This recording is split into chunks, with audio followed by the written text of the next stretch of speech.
Uh, Okay, good morning. We are on Mandala 44A. How do you manage? It's only a peripheral. If you pop over one more chair, it'll be behind the bookshelf there. Okay. So we're in the last few comments of the Gemara discussing the second speech when the second speech given by the Kohen and the officers, letting those know, announcing the exemptions for combat and letting those leave the battlefield.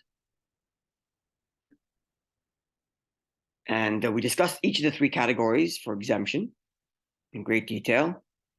Well, the house hasn't moved in, planted a field hasn't reaped the benefits, engaged hasn't married. And then the Mishnah went on to discuss those who would stay and not be part of the exemption. And when it came to building a home, the Gemara is going to comment on two such statements of the Mishnah. So the first, the Mishnah said, "Ve'elu," and these are she'enan, those that do not chayzin return, meaning they don't leave the battlefield, they stay in the unit, in their combat unit. Haboina by beis shar, one who builds a foyer room, or like a portico or a balcony, something of that nature. Right, we had discussed. Yeah, that's right. It's quoting the relevant section in the Mishnah upon which it's going to comment. Right. So we already discussed it in great length that it means building a house specifically. Use The klalu prat, the general term versus the specific term. So we expanded the definition of build, but we limited it to one who builds a place in which one lives rather than a balcony or whatnot. So the Gemara does comment and say as follows: Tana, we learned in a Mishnaic age text, even though one who builds a balcony or something of that nature is not exempt from battle, because it doesn't constitute building a home, but hoisif by dimus echad, if he built another layer of bricks upon his home, so he extended his home in height, not another room, but even if he just extended the room in height, chayzer, that is good enough reason to be exempt from battle. Yeah, that's what Rashi says. Either in the height or the thickness of the wall, that too is considered a new home. It's quite something. I don't believe,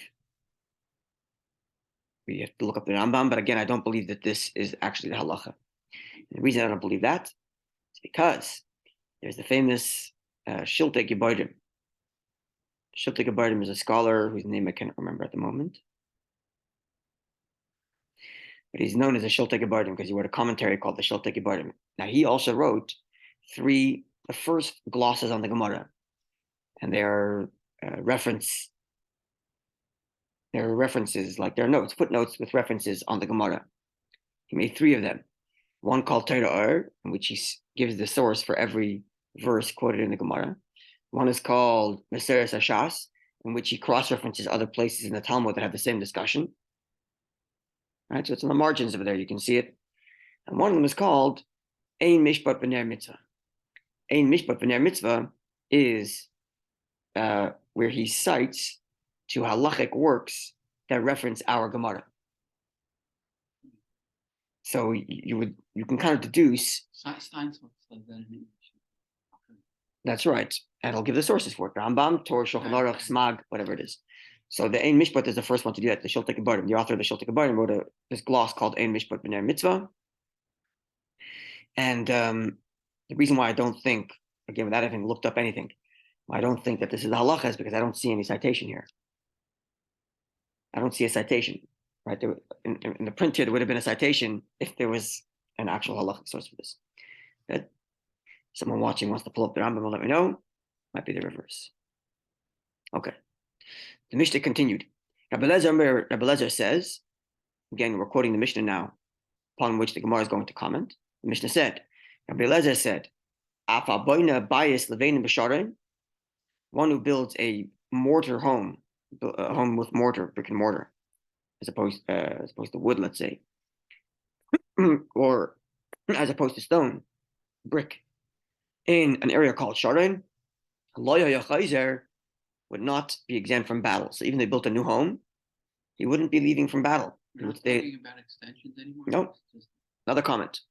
Back to the Mishnah. The Mishnah stated that Rabbi Lezer said, if one built a new home made of brick or mortar, brick and mortar, in an area called Sharon, that would not constitute a new home for which is exempt from the battlefield.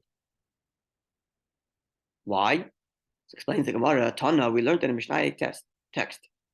The reason is, once every 7 years, you have to rebuild that home. Because I guess it rains a lot.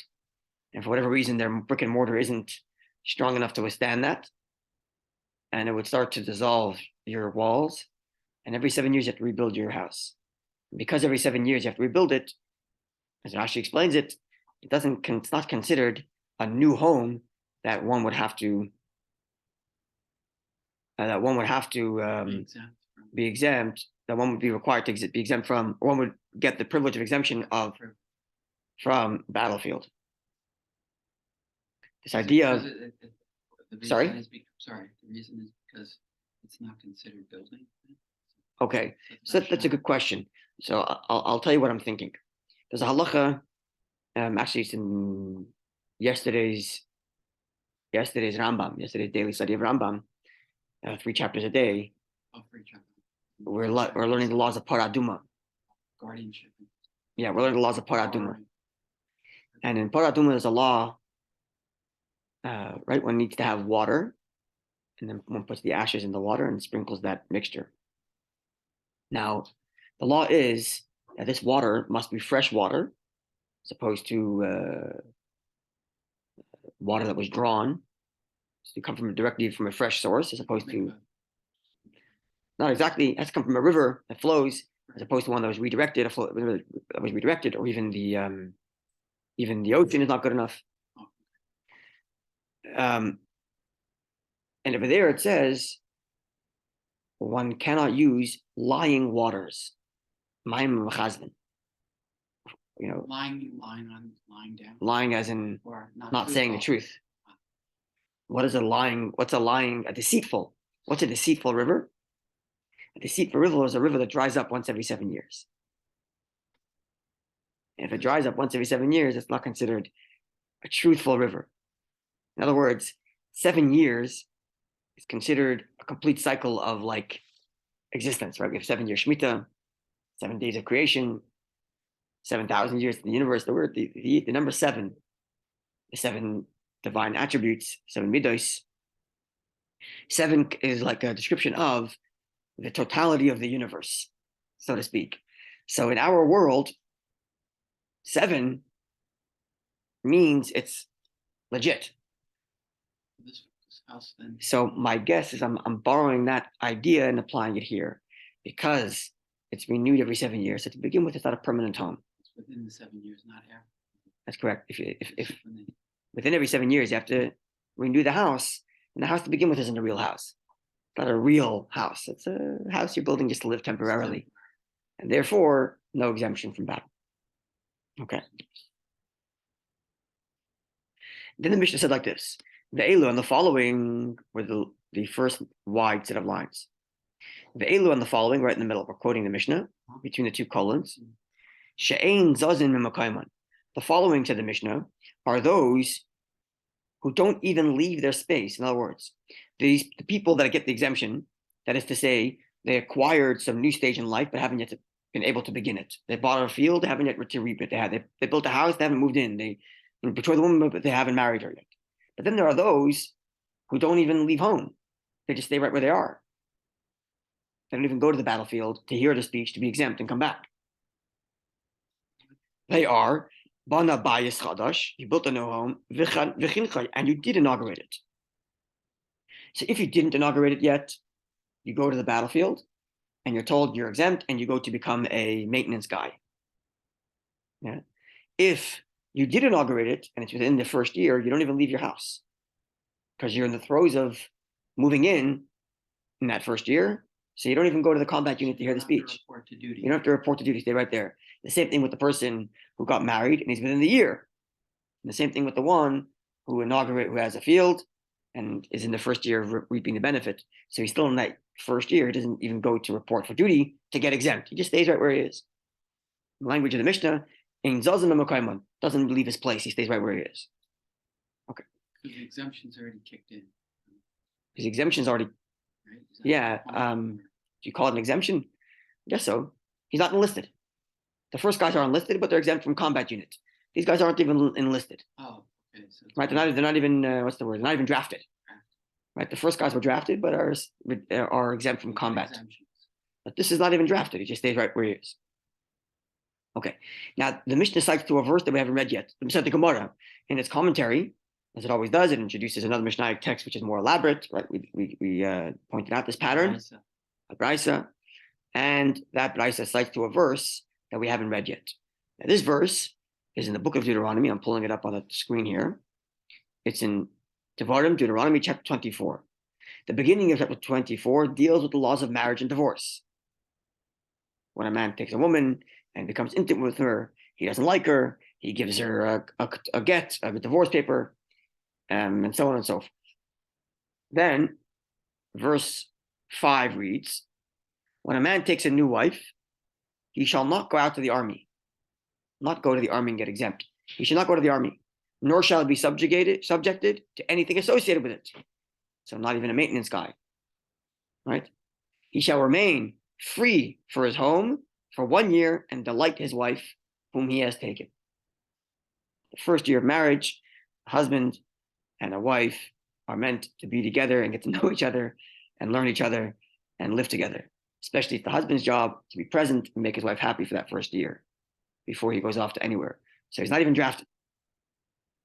Yeah. So this is different than the speech described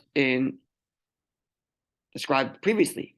The speech described previously are people who have been drafted, and they're told, who is one that betrothed the woman, but Veloy Lokha didn't take her. Go back. Here it's Kiyikach, the guy already took her. But he has that year to stay, and thus it's a different law. It's a law where it's told, don't even go to battle. He doesn't have to be, what do you call it, the guy? Doesn't he have to be a maintenance guy? So this guy doesn't have to be a maintenance guy. The other guy does have to be maintenance. Yeah. Guy who's been drafted does have to be maintenance. And that's what the Gemara. That's what the Bryce is going to do. The Bryce is going to contrast these two verses. The one that describes the person who's betrothed but didn't take the woman, didn't marry her, versus this verse which describes someone who did take the woman. And the different language in the verse will teach us that this person is drafted but doesn't go to combat, goes to maintenance, whereas this guy doesn't even go to maintenance to begin with. That's what the Gemara is going to do, is compare these verses. So we come to see the two different laws. And I think the Gemara doesn't say this, but I think what undergirds this is the placement of these laws. The law of the person who betroths but didn't marry, that is stated in the laws of battle. In the laws of battle, there's a description of the speech. Yeah. And in that speech, he says, you're exempt. This, the person who already married her and he's still within the year, is not described in the laws of battle. It's described in the laws of marriage. In other words, you who just got married are in marriage zone. Don't even go to marriage. Don't even go to war laws. You are in between stage. You betrothed but not married. You do go to war laws. You are discussing the laws of war, but you are not fully invested in war because we don't want you to die. Laws of war seem not to apply. That's correct.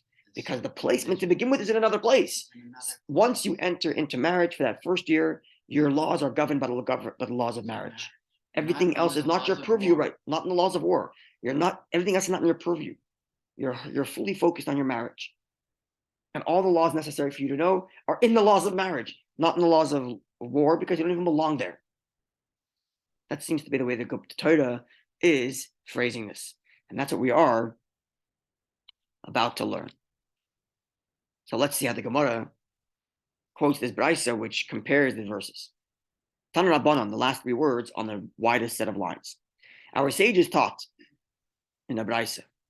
The verse reads, Ki yikach isha chadasha, when a person takes a new wife. If he takes a new wife, he doesn't even go to combat. Okay. Ainli ella isha chadasha.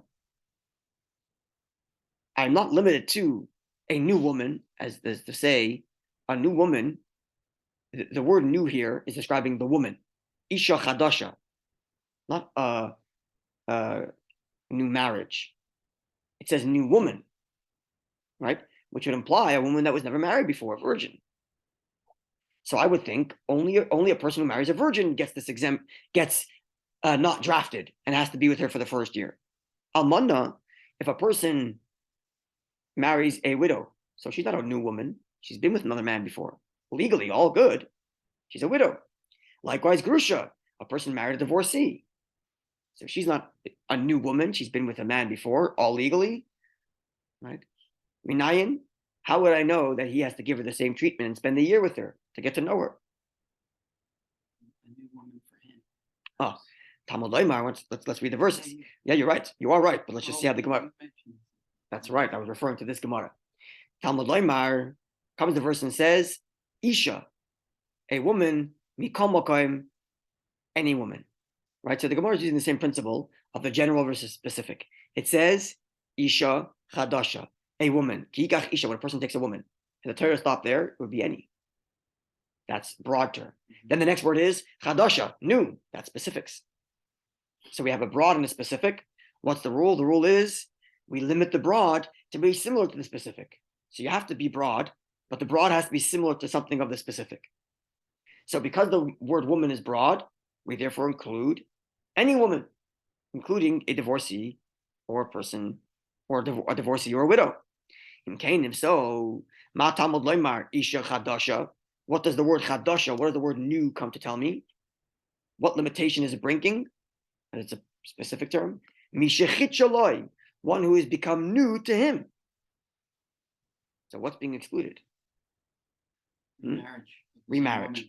Yeah, following? No. No? Okay, so the Torah says a person who marries a woman that is new. Let's use it specifically. Isha chadasha, a woman that is new. So had the Torah said a person who takes a woman, that word woman, undefined, means any woman. So any woman you marry, you're exempt.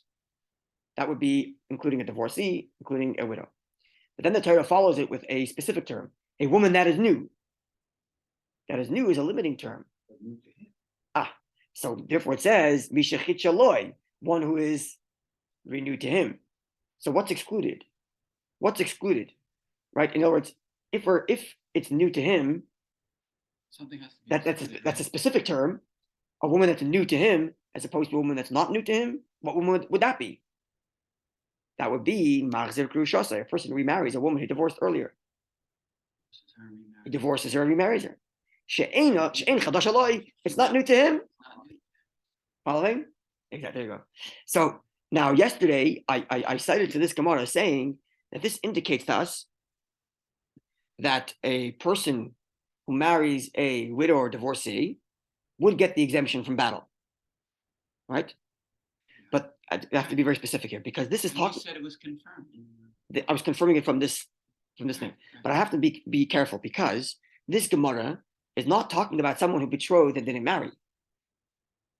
It's talking about someone who married and therefore isn't even drafted. Right.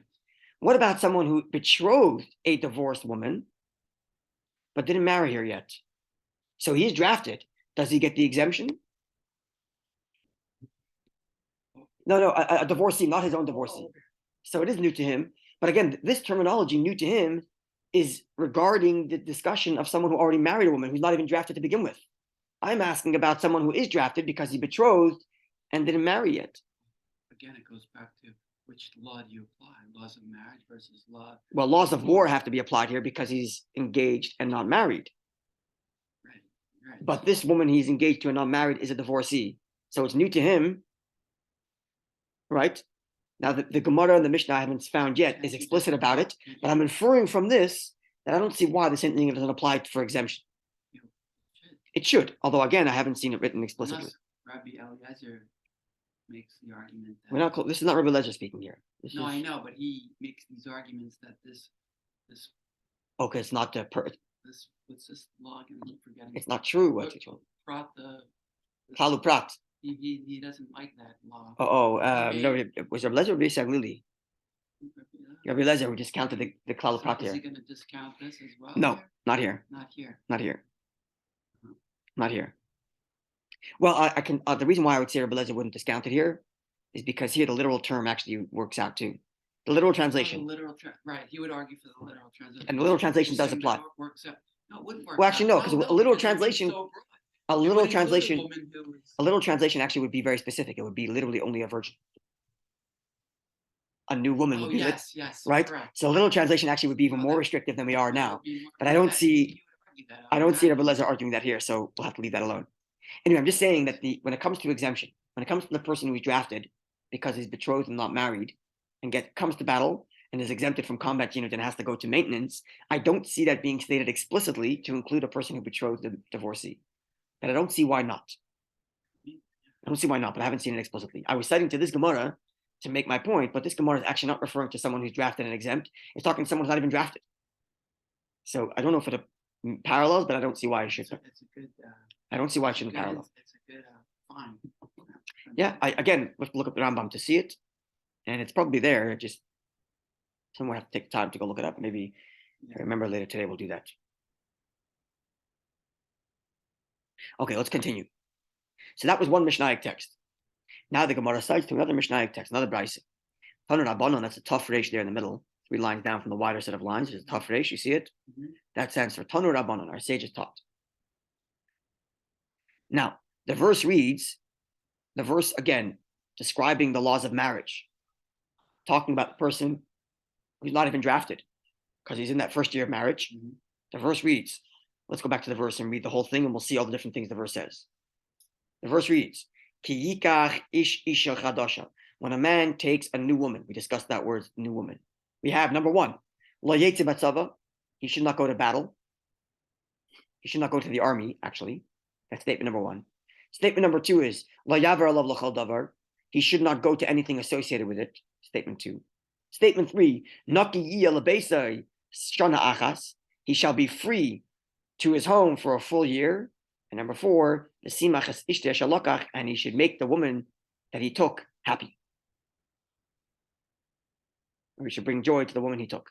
So those are the 4 things. Don't go to the army. Don't do anything associated with the army. Be free in your home and rejoice with your wife for a year that you just took. Those are the 4 statements. So we're going to analyze some of these. It says the Gemara, our sages taught in the Brisa, the first statement of the verse is, don't go out into army. No drafting.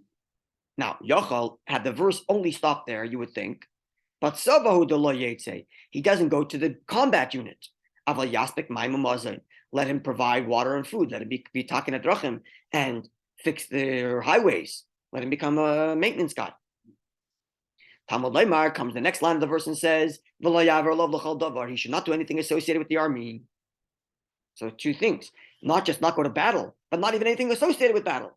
Not even maintenance. As opposed to the guys we discussed earlier, who betrothed, who are drafted, and are told leave combat because you might die, meaning stay in a unit, you won't die. Maintenance. Right? The verse here doesn't say lest you die. Don't go to the army lest you die. It says don't go to the army because you need to make your wife happy. So in the unit, in the guy who's drafted because he's betrothed and he's told don't go to the army, the verse says lest you die. Okay, so go to a unit you're not going to die in. Right, that's the maintenance, that's the qualifier. Here it says, doesn't mention anything to do with you dying. It says don't go to the army or anything associated with it. It's explicit. And therefore, don't, and therefore not even a maintenance guy. So Yochel, perhaps I should take this exemption applied to the guy who's not drafted, and it doesn't even become a maintenance guy, and apply it to the other exemption described in the laws of war. See, I separated the 2 because I learned the Gemara already. The Gemara is in the process of doing that. So the Gemara is suggesting maybe we shouldn't separate it. And maybe the exemption applied here where the guy doesn't have to become a maintenance guy, maybe it should apply to the other exemption. Who the guy was just betrothed? The guy's just betrothed. So 1 second. I already discounted it because I read the Gemara ahead, right? But let's go through the Gemara as the Gemara does it. So Yachos, maybe perhaps Shani Marba, I could include in this exemption where you don't even have to go to the maintenance. Perhaps I should include maybe someone who built a house and didn't inaugurate. Not a kerem, planted a field and didn't get to redeem it yet. Eres ishtoi, he betrothed the woman, didn't take her. But what happens to the Hold on a second. 1 second. Well, lest you die, not going to maintenance will also protect him from dying. It's an even greater protection, right? Not become a maintenance guy. So we'll satisfy that. Again, I'm taking the Gemara's conclusion and reading it into the verses, but I have to take you as the Gemara makes those conclusions, right?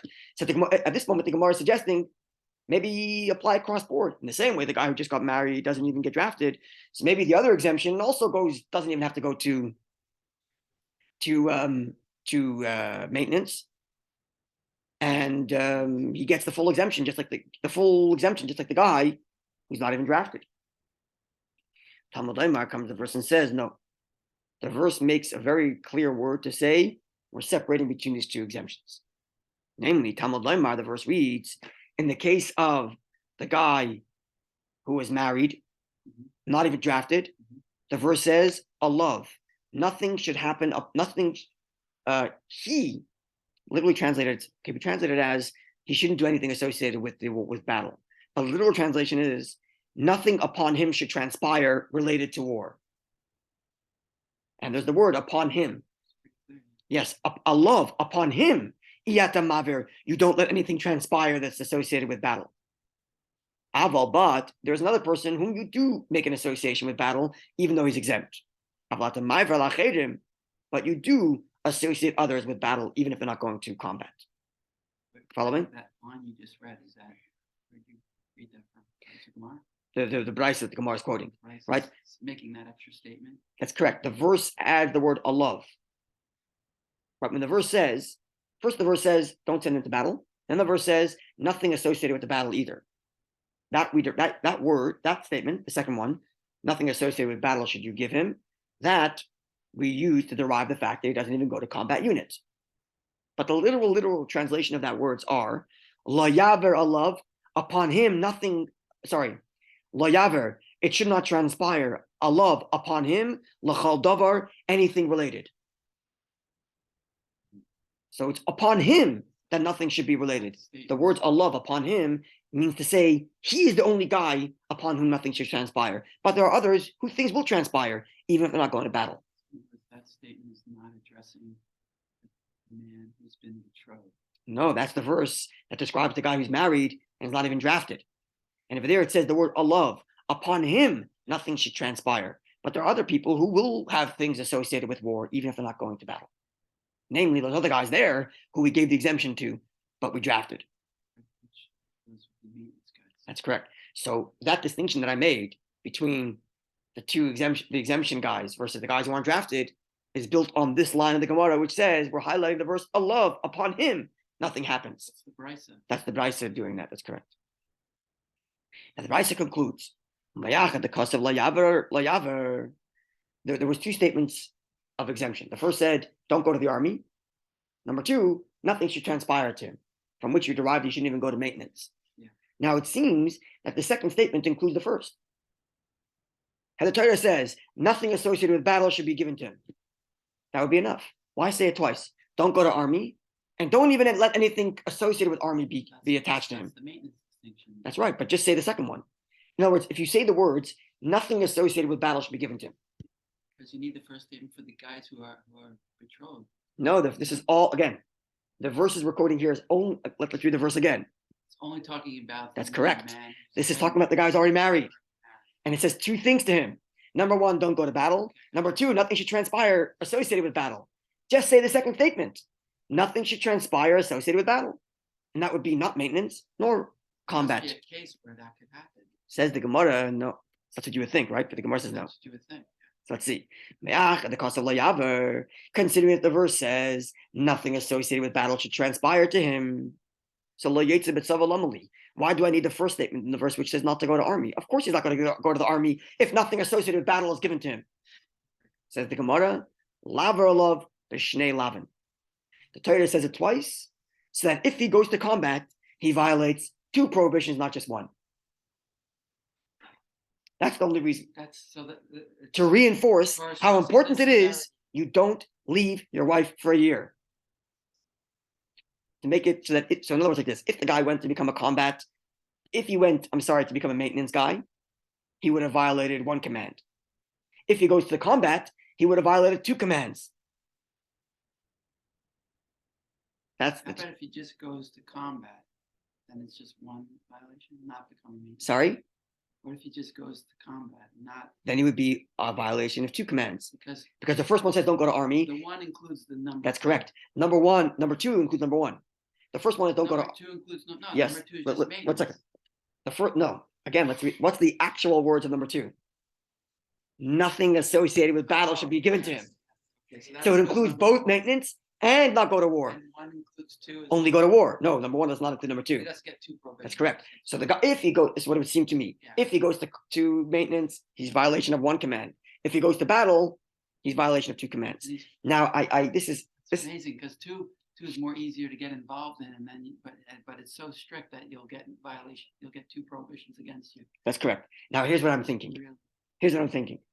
Why does the Torah have to do that? Why does they have to give two prohibitions? It's for the wife's benefit.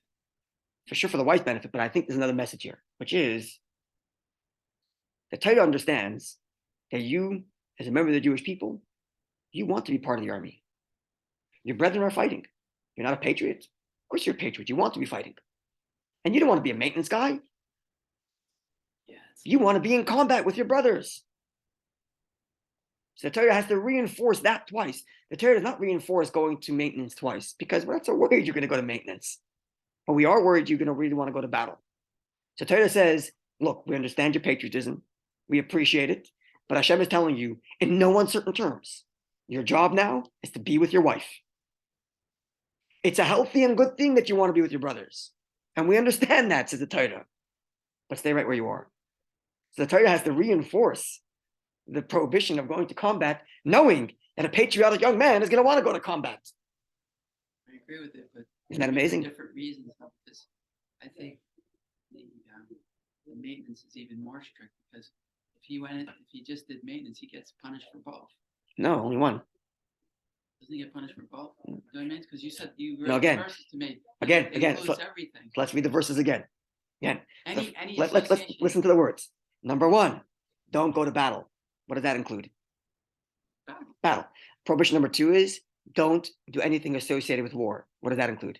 Maintenance and battle. Exactly. So if I went into maintenance, why would I get two prohibitions? Which two? I'd only get the second one, which says don't. No, I thought you said earlier you'd get both. Again, only if you go to battle you get both. No, I thought this is what you told me. No. Only if you go to battle you get both prohibitions. Because the first one only talks. But the second verse is more inclusive. Is there anything so? Okay, walk yourself through the logic. Saying. No. Walk yourself through it. Walk yourself through it. How would you get two prohibitions by going into maintenance? Which two?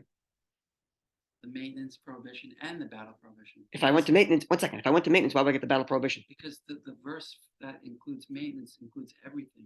And therefore? Well, why would I? Again, but I'm not doing it. It includes not going to battle nor going to maintenance. So I only went to maintenance. Why would I get the other one? Because you're associating. Well, yeah, that's what I thought. How would you? That's what I'm telling you. Again, listen. Only if you go to combat do you get two. It's all-encompassing. Exactly. So the all-encompassing one, if you only violate the all-encompassing one, then you only violate the all-encompassing one, which is to go to maintenance. If I went to battle, I violated the all-encompassing one, plus the specific one, don't go to battle. The maintenance one doesn't have a specific prohibition. It's only in the all-inclusive one. So if I went to maintenance, I would only be violating the all-inclusive one. Following? Yeah. There we go. So I'm suggesting that perhaps the reason the Torah reinforces the battle one is because the Torah understands you're a patriot. You're going to want to go to battle. Right? Which parallels, sorry? No, just thinking. That's right. Which parallels a little bit. No, it's good. This is not a. It's a very good thing. Go through it, fight for it. This is the point. The point of learning Gemara is not to get to the conclusion. No, for sure. The point of learning Gemara is to fight your way to the conclusion. So we're doing good. To fight, right? To battle. Right? Which actually is a lesson for all of us. It's a lesson for all of us. Our desires should be to combat for Hashem. Not just literally. Let me explain. Yeah. This is what's it may be far-fetched. I don't even know if there's a connection. What is happening in Israel today? I mean, that they're not going. What source are they using? They're not to be drafted. That's a very good question. And it's not a simple answer. The question comes down to whether the current Israeli government and the army has the halachic status of a Jewish army. It is a Jewish army, and they are defending the Jewish people. And for example, if, as it is at many times, say 6-day war, God forbid, or something of that nature, where the life of the Jewish people are threatened, that would be considered a mitzvah to be drafted. So it's only an existential. Then there's a mitzvah. Then there is a compulsory mitzvah. In other cases, it may not be compulsory. In halacha, at least. That's what it comes down to. At any rate, so here's what I want to, why I think this is a lesson for all of us. Because all of us should want to be fighting for Hashem. That should be our job. And both in the literal fighting and both in the metaphorical as well. We want to be in the throes of serving Hashem, spreading Judaism, fighting the darkness of exile and being out there. That's where our heart should be. Right? Yeah. Sorry? That's what I'm battle, literal battle, but also metaphorical battle, battling the exile. Yeah. That's where our heart should be. But sometimes Torah says your job is to be at home with your family. Now, when you're with your family, it's good and healthy and proper that you want to be out there serving. But remember, Hashem wants you now with your family. So both are true. Both are true. Both equally important. It's correct. But where's my heart? Where do I want to be? Am I in the battlefield wishing I was home? It should be the other way around. When I'm at home, I wish I'm in the battlefield. Okay, Hashem said I have to be home, so I'm going to invest myself in my home, make sure my wife and family is happy, because this is where Hashem wants me now. But I would really like to be out there in the battlefield. And the second I'm told I'm allowed to, I'm out. When I'm in the battlefield, no one is told, hey, you should want to be back at home. Right? But when you're at home, For a Torah person, maybe his heart is at home, wanting to get finish finalizing. he's drafted. And he actually has to serve. He's got to be maintenance, right? He can't sconce on his responsibility. And there's perhaps a little under deeper of what's going on here. Okay, God willing, on Monday, we're going to look at the fourth speech, which is the dismissal. And we're going to see in Rashi a beautiful, beautiful Avos Yisrael, how the Torah goes out of its way not to embarrass a sinner. We're going to learn that, God willing, on Monday. Good Erev Shabbos. This is a good Sorry? This lesson about the staying home with your wife is Yeah. relevant to Sotah. So, again, exactly. Another one of those, Yeah. not hidden kind of, but on theme. On theme, yeah. It in like Seems to be the a tangent, but it's really not. yeah. It always comes back when we finish a mission or something. It ties it into Yeah. why it's here in the first place. Yeah, and the Rebbe's like system, so to speak. The Bacher is in yeshiva, a young man is in yeshiva before he's married. When he gets married, so the Rebbe wanted that before the person goes on shlichus, before he goes out there to the battlefield, to the battle at the exile, and that's what shlichus is, right? It's the battling the exile out there, wherever it is out there in the world, to bring Judaism and so on, and battle all the opposition that exile offers. Before a person does that, he's got to be at least 1 year in kollel. 1 year where he can sit and learn and spend time with his wife, without the responsibilities of fighting for the exile. So it is. That's what I never wanted. Sometimes even more. Sometimes I never told people 2 years, 3 years. But sometime when a person gets married, be with your wife, and then you'll move on shlichus, and you'll do what you have to. But the first year, Isn't shlichus, you mentioned, it's a team thing. it most definitely is. Grow together. It most definitely is. But it's a work you're doing together, as opposed to the work is each other.